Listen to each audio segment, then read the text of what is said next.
Greetings, church family.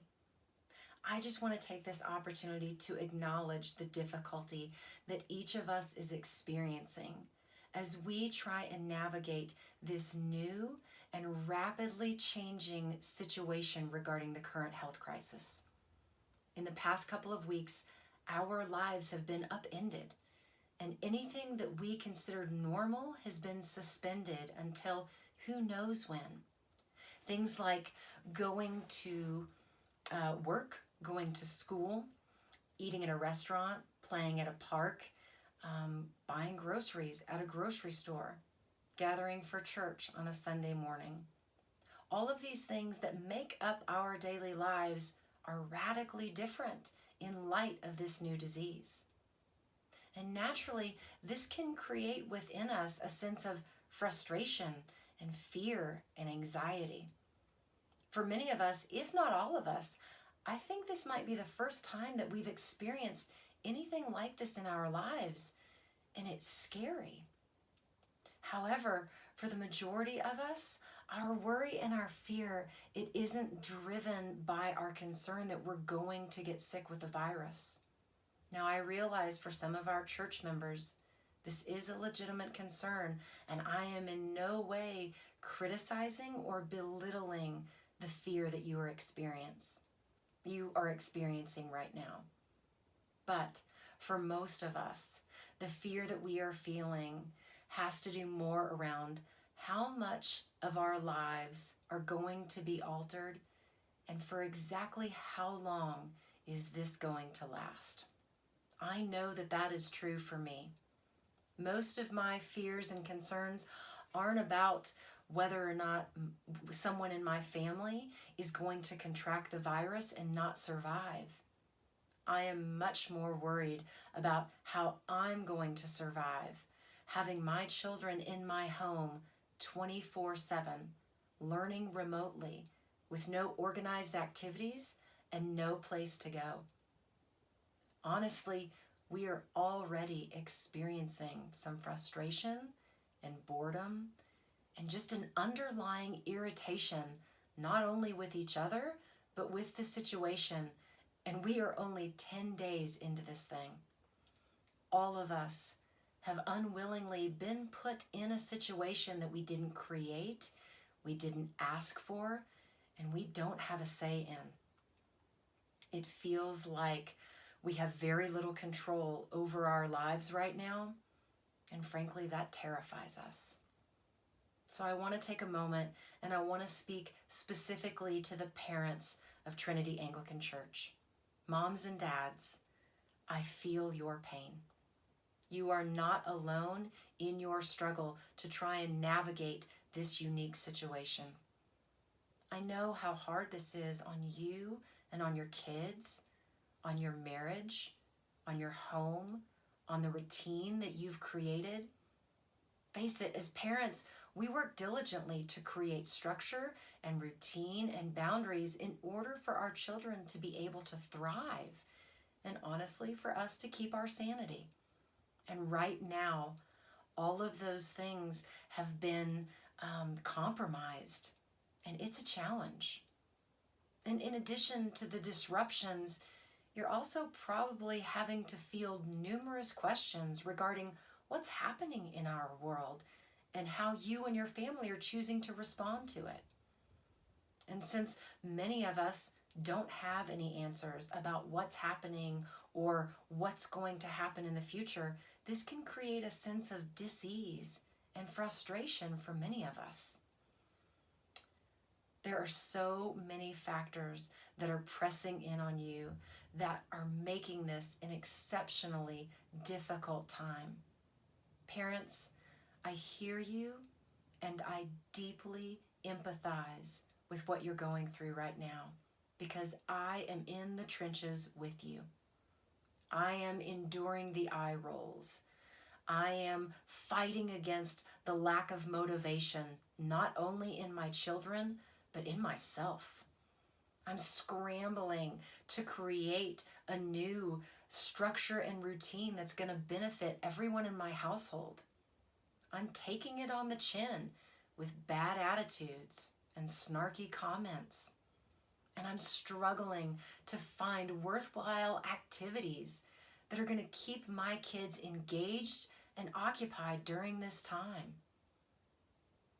But I want each of us to remember that this time of quarantine, it's likely temporary. And so, in these unusual weeks and months that await us, how can you try and create moments to connect in memorable and meaningful ways, both with your kids and your spouse?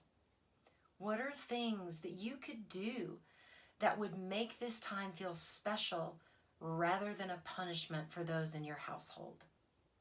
How do you want your children to remember this time in 20 or 30 years? Please don't hear me that I am just adding more expectation to your life that is already overwhelmed.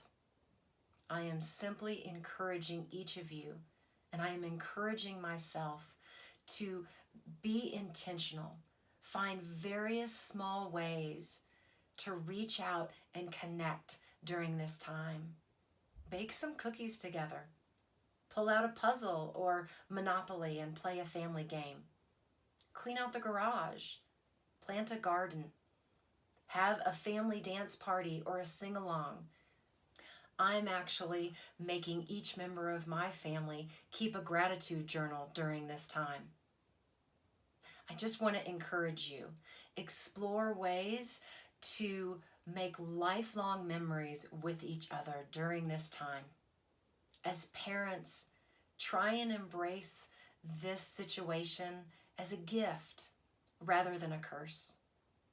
And remember, grace upon grace to each of you as you are having to relearn and adapt to a new way of parenting.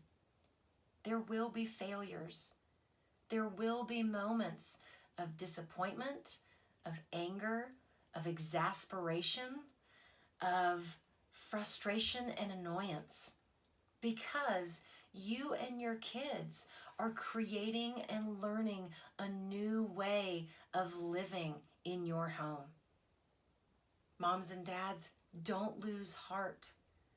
God will honor the effort that you are putting in towards loving your family well during this unique situation. Brothers and sisters, it would be so easy for us to get swept up in the panic of what's happening in the world and to allow this worry and fear and frustration and anger to consume us and our households. But because we know Jesus, we can and we should approach these circumstances differently. We must continue to embrace these unusual times, not as people who don't have a hope, but rather as a people who know for certain that our future is secure in Jesus Christ. So, church, what is something that you can do to view this situation as an opportunity rather than a prison sentence? How can God challenge you, grow you, and draw you even more fully into the hope of the good news of the gospel message during this time? What are opportunities that are waiting to unfold where you might embody the truth, the light, the love, and the grace of Jesus Christ to others in your lives? Family, we are in a unique time, that's for certain. But we must never grow weary of reminding ourselves that God is sovereign, even in the midst of such turmoil. Paul tells us in Colossians chapter 1, verses 16 and 17, "For by him all things were created in heaven and on earth, visible and invisible, whether thrones or dominions or rulers or authorities, all things were created through him and for him. And he is before all things, and in him all things hold together."